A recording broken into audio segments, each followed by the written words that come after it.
Hi there and welcome again to the Explaining History podcast. Today I'm kind of interested in the strategic picture as it was presented to the Austro-Hungarian Empire at the beginning of the First World War. We talk an awful lot about the Schlieffen Plan and the fact that Germany has to mobilise quickly in the west against the French and the Belgians and the British, and then needs to the plans to regroup and face a slower but bigger Russian threat with Russia's huge army. But the picture as it presents itself in 1914 for Austria-Hungary is anything more complicated, and very little gets said about this. So I'm looking once again at Ring of Steel by Alexander Watson. Now, if you've listened to this podcast in the recent or the further past, doing distant past, I've referred to this book quite a few times, and it's an excellent source of knowledge and understanding on the view that the Central Powers had of the problems that faced them and the threats that they perceived. And it always helps, particularly if you're listening to this in the kind of what we call like the Anglosphere world. It always helps our understanding of the war to look at how perceptions of in the Central Powers, how those perceptions shaped actions. Okay, so Alexander Watson writes, the Austro-Hungarian Army's task in a European war was at first glance straightforward. During the 6 weeks in which its ally, obviously Germany, defeated France, it was to bear the main burden of holding the Russians in the east. However, Conrad, the chief of the general staff of the Austro-Hungarian Army, unlike Moltke, his German equivalent, could not simply plan for one major attack in a number of one major attack. The predators that surrounded the empire could plausibly attack in a number of combinations. So unlike their German allies, with their obsessive focus on one single scheme, the Austro-Hungarians had stacks of war plans. There were plans for conflict with Russia, war case R, in the Balkans, war case B, and although formerly an ally, with Italy, war case I. And of course, the Austro-Hungarians fight all of these campaigns. The army also prepared to deploy against combinations of these enemies, and a case considered hopeless even by the optimists of the Habsburg General Staff, against all three in alliance. In order to meet all eventualities, Conrad divided his operational force into three groups. A echelon, the strongest group, with 9 corps containing 27 of the army's 48 infantry divisions, was intended to provide protection against Russia. The Balkan minimal group of 3 corps, with 9 divisions, had the task of defending against Serbia and Montenegro. Finally, there was a swing group, B echelon, which comprised 12 divisions that could be sent wherever needed. The circumstances of July 1914 presented 2 possibilities for this echelon. Habsburg leaders had to decide whether they faced war case B, a conflict solely against Serbia, or whether Russia would intervene, bringing about war case B plus R. In the former case, B echelon was to be sent to the southern border for an offensive. In the latter, it would urgently be required in Galicia, what is now Poland, where, with the units of A echelon, it would take part in an attack intended to disrupt the Tsarist Empire's mobilization. So this is a really, really complex picture, but if you look geographically where the Austro-Hungarian Empire is, it's not kind of positioned in a particularly optimal way. It's smack bang in Central Europe, between Russia, between the Balkans, and between Italy to the south, and obviously Germany as its next neighbour. So is going to face these sorts of challenges. One of the difficulties as well is coordinating with Germany's war plans. Germany committed itself in 1914 wholeheartedly to Austria-Hungary, knowing that if Austria-Hungary was to fall, Germany would be completely isolated in Europe. But of course, Germany turns out to be militarily the stronger of the two powers, and is economically the stronger of the two powers, and so kind of calls the shots in the alliance, and has for much of the war the upper hand, leaving Austria-Hungary in a position where they had to fight a war with Russia that served Germany's interests as much as it served theirs. Conrad's plans, comfortingly, appeared to deal with all eventualities, yet there were fatal flaws, writes Alexander Watson, which, combined with indecision and wishful thinking on the part of the Chief of the General Staff, disrupted mobilisation and severely damaged Habsburg hopes of any early victory. First, the railway plan was geared to flexibility, when what was really needed was speed. The 4 corps allocated to the Swing B echelon all lay far from Galicia but had access to good railways. The Budapest 4th Corps could travel to the eastern fortress city of Przemyśl on a double track line.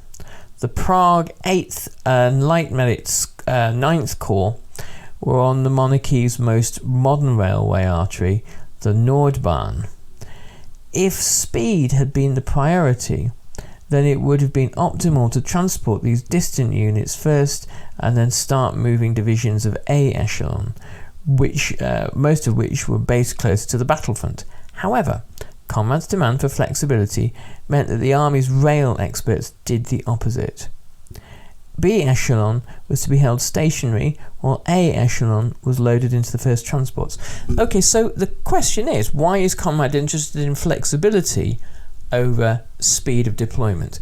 And it's because there's a multiplicity of potential threats. Conrad is looking at the international situation, seeing who is mobilising and at what speed and at what rate and why and what the future position might be, and thinking, well, we need to maintain and retain flexibility because you don't know, for example, what Italy is going to do, what Italy will decide to do. We don't know how quickly Germany might conquer France or not, and so it's hardly, I would say, Conrad is hardly to be blamed here. The situation meant that he had to maintain flexibility, whereas in the case of the Schlieffen plan, because there were no other variables that were entertained other than get to France quickly, defeat France quickly, turn around, fight, get to face Russia with as many forces as you can do, and fight a long drawn out war there. Or, well, hopefully not long drawn out, but that was what they were kind of imagining. Worse still, the delay was compounded by the military rail technicians' ridiculously cautious timetabling. The regulation speed for Habsburg military transports on single tracks was just 11 km per hour. On double track lines, they were expected to reach a heady 18 km per hour. The trains themselves were permitted to be no more than 49 wagons long, comparable to other armies' transports, but just half the length of the civilian trains that usually travelled on the Nordbahn. Stops of 6 in every 24 hours for fuel and feeding were calculated into the deployment programme. How slow all this was is clear from the comparison with the French and German armies, which assumed basic speeds of 30 km per hour for their mobilisation transports. These calculations matter. This was not a petty or a minor thing. These calculations are hugely important. If somebody is in the kind of like the theatre of combat, 24 to 48 hours quicker than the enemy, then their ability to mobilize their forces and prepare and everything else is obviously vastly superior, and the outcome of military campaigns is based on this sort of thing. The result was that even under the best circumstances, a Habsburg general mobilization against the Tsarist Empire would be tardy. The Russians expected their enemy to complete concentration against them in 15 days. However, under the Austro-Hungarian military rail plan, the final units of B echelon deployed only on the 24th day of mobilization, so a full 9 days later than the Russians had expected. The prioritization of flexibility over speed in Conrad's plans therefore negated one of the real advantages that the Habsburg army possessed. The Russians planned by their 24th day of mobilization to have 37.5 infantry divisions on the Galician front, just 2 fewer than their enemy. By the 30th day, they would enjoy a significant numerical superiority, with 45 infantry and more than 18 cavalry divisions. So this slowness of mobilisation threw away the only advantage that Austria-Hungary could have had. It can't outnumber the Russians, but it can get to the battlefield faster, it can move faster, and yet it doesn't. The Austro-Hungarian army could ill afford to sacrifice this single advantage, for its multinational character made it difficult to command, and the Hungarian parliament's obstreperousness had left it undermanned and underfunded. It exhibited structural complexity typical of Habsburg institutions. The common army was the main force, with 2/3 of the empire's infantry and nearly all its artillery and cavalry. Alongside it were the Hungarian Honved and the Austrian Landwehr formations, originally intended as a second-line National Guards, but which through decades of Magyar parliamentary pressure had developed into first-line forces. A small Croatian Slovenian force, the Domobran, served with the Honved, reflecting the autonomous position of Croatia within the lands of St. Stephen. The common army recruited from all parts of the empire, while the other formations drew their soldiers exclusively from Hungary, Austria or Croatia respectively. The army was a dynastic force. All of its parts owed allegiance solely to Franz Joseph as emperor, Austrian emperor or king of Hungary and Croatia. So the multi-ethnic nature of the Austro-Hungarian army, reflecting the nature of the Austro-Hungarian Empire, creates kind of complexity. Obviously, when in popular culture and general kind of myth about the Austro-Hungarian Empire, people often talk about its kind of complex and kind of bureaucratic and Byzantine nature. And to some extent, this is actually reflected in military mobilization. As we know, coordination and the speed of mobilization, even now in the 21st century, is absolutely crucial. And the more complex and confused and chaotic the Austro-Hungarian army was, not because it wasn't chaotic in necessarily in a kind of a poorly funded, poorly managed way.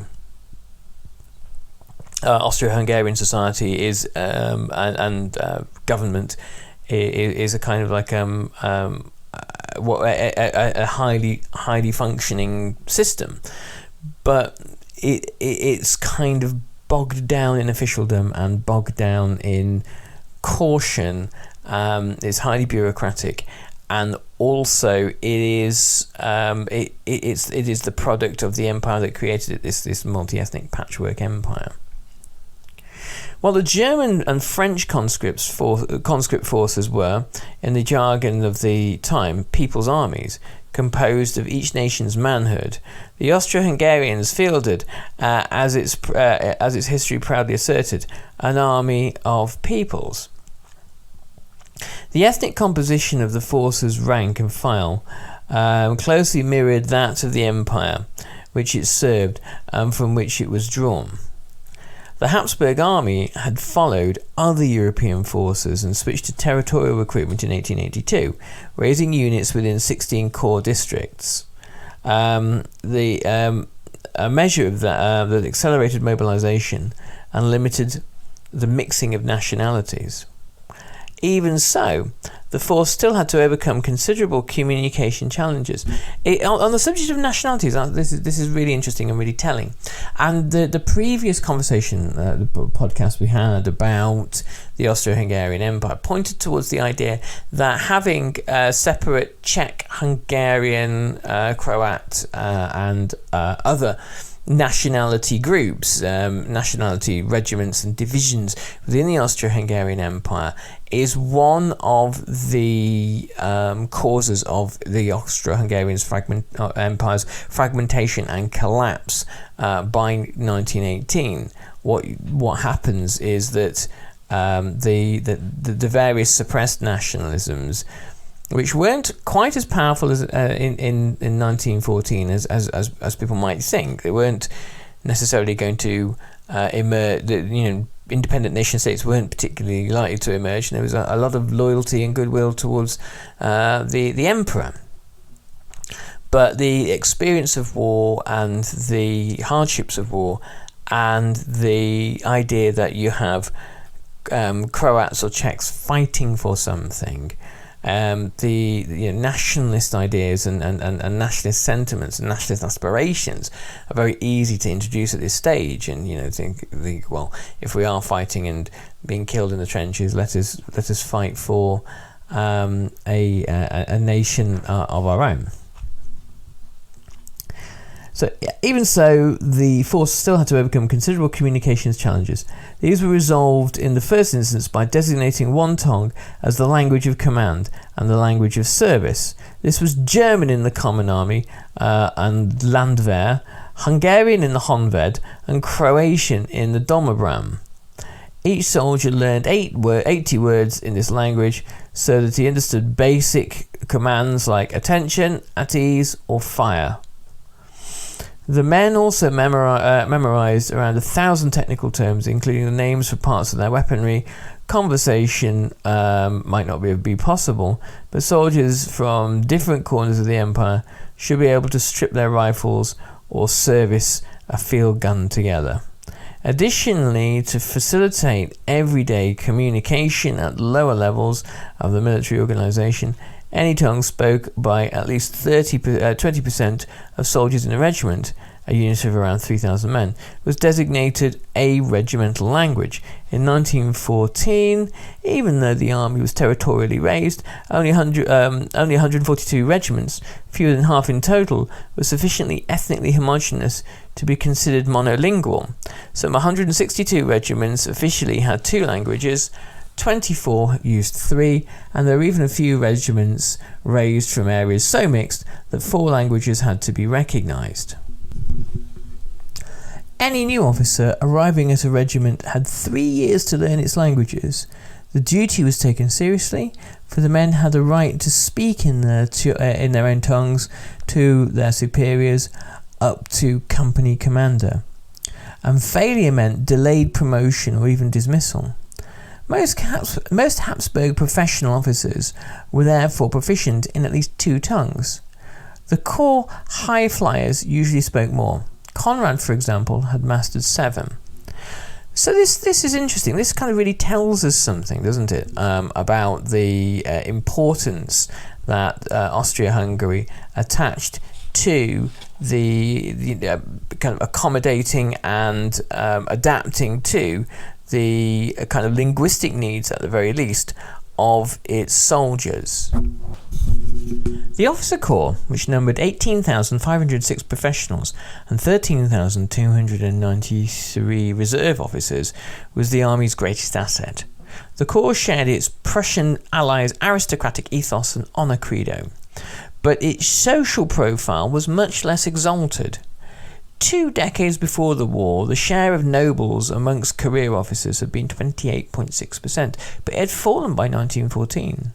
Most professional officers were of Austrian-German stock, although 4/5 suggested it was in the official figures is probably an exaggeration. Perhaps 1/6 were from Slavic backgrounds. Whatever their origins, the vast majority were anational, identifying only with the Austrian state idea and their feudal lord, the emperor. Recruitment for both professional and reserve corps was blind to ethnicity and confession. One of the consequences was that Jews, who were informally but totally barred from commissions in the pre-war Prussian army, were 4 times overrepresented in Habsburg Reserve Corps, making up no less than 70% of its officers. Now, this fact alone raises all sorts of interesting questions about the prevalence and nature of anti-Semitism in Germany and Austro-Hungary before the First World War. Richard J. Evans, in his book The Coming of the Third Reich, makes the point that in terms of attitudes towards Jewish people in Germany and Austria-Hungary, the track record prior to the First World War is really quite positive, and the degree of assimilation of Jewish people into German and Austrian society was significant and far greater than, for example, in France or Russia, the two countries with the most kind of outrageously bad records of anti-Semitic violence before the First World War. Of course, there are these institutional bars to Jewish advancement, such as the example of the bar on joining the Prussian officer corps.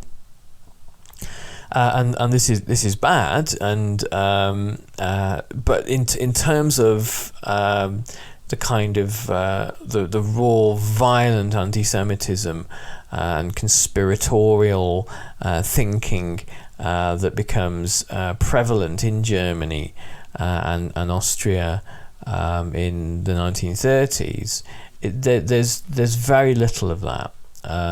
Again, the likes of Hitler and the other kind of anti-Semitic kind of fringe, kind of ranting sort of propagandists and pamphleteers, they exist in a kind of like a sort of very kind of marginal capacity before the First World War, and it's the kind of the trauma and the crisis of the First World War, and also of the fact that Germany and Austria-Hungary are defeated, create these conditions for a kind of a marginal concept, a marginal prejudice to kind of proliferate, and these sorts of things they really do shine a light on this kind of Goldhagen-ish sort of ideas of eliminationist anti-Semitism, and it was always there in German society. Well, yeah, sure. I mean, anti-Semitism has been prevalent in European societies since the end of the Roman Empire. But the idea of kind of the Holocaust as some kind of historical inevitability is really questioned by the fact that Jewish people, particularly in this example, and there are others, managed to find places for advancement and acceptance during the First World War. However, Austrian officers were poorer. They had a lower social status than their German counterparts, and were often very resentful of this kind of thing. These attitudes, writes Alexander Watson, combined with the Habsburg officers' lesser social status, education and pay, comparing poorly with those of their German counterparts, influenced its command style and performance. Inter-rank relations in the Habsburg army were indifferent, better than those in its Russian enemy, for sure, but not so trusting as in the German military, even though its officers had to spend more time than German officers instructing their men, because their companies had only between 1 and 3 professional NCOs, non-commissioned officers. This was not merely a matter of communication difficulties, whereas the liberal reform of the Prussian discipline had taken place at the start of the 19th century. It was not until 1873, had the more socially detached Habsburg force finally instructed its commanders to show sympathy and get to know and understand their subordinates. So traditions such as kind of corporal punishment, flogging, and other kind of disciplinary tactics, and that kind of sort of haughty aloofness and elitism, whilst that's always going to be prevalent within European armies at the time, it was only in the 1870s that these sorts of attitudes were being encouraged to be dropped, so that there could be some sort of kind of esprit de corps, some kind of relationship between leaders and men. It's not to suggest that the German army compared to the Austrians was some sort of kind of a fraternity, sort of peace-loving fraternity.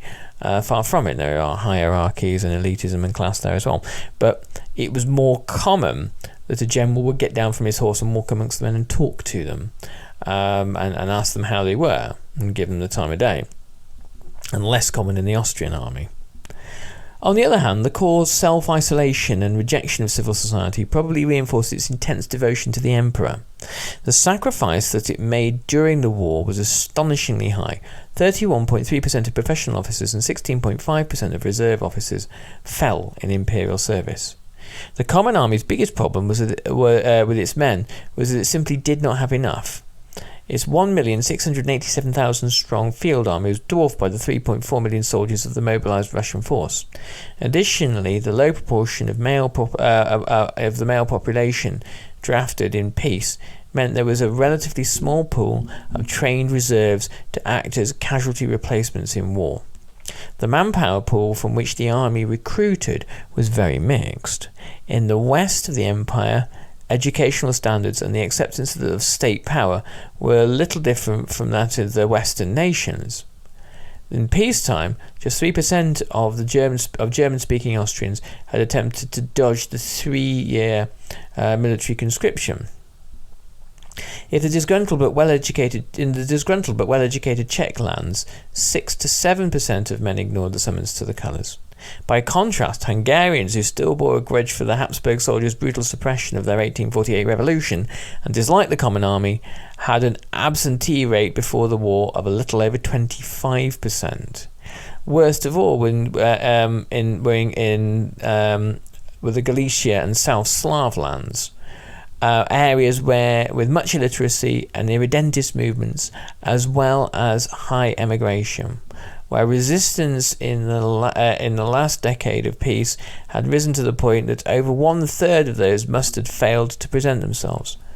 Of course, war was a very different situation. Punishment for disobedience was more severe, and a wave of patriotism did sweep the empire as hostilities broke out. Nonetheless, it was inevitable that units raised in different parts of the empire would in war display wildly differing capabilities and performance. Skepticism about the loyalty of some peoples also prevailed. As the Habsburg War Minister's aide-de-camp remarked of South Slav reservists on the eve of the war, "They will arrive at the depots all confident, but they'll already be less willing when it comes time to march. Whether they attack over the last 1,000 meters, no one can give any sure guarantee." Okay, well there we'll finish. Thanks very much for listening once again. And just to let you know, there is lots and lots of really cool new content going on explaininghistory.org. Do go and check it out. There's lots of stuff for students there, and some useful content in our little store that we've set up.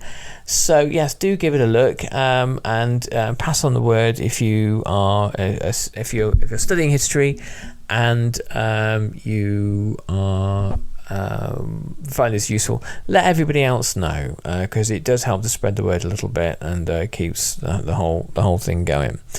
Anyway, that will finish. Thanks very much. Take good care, everybody. All the best. Bye bye.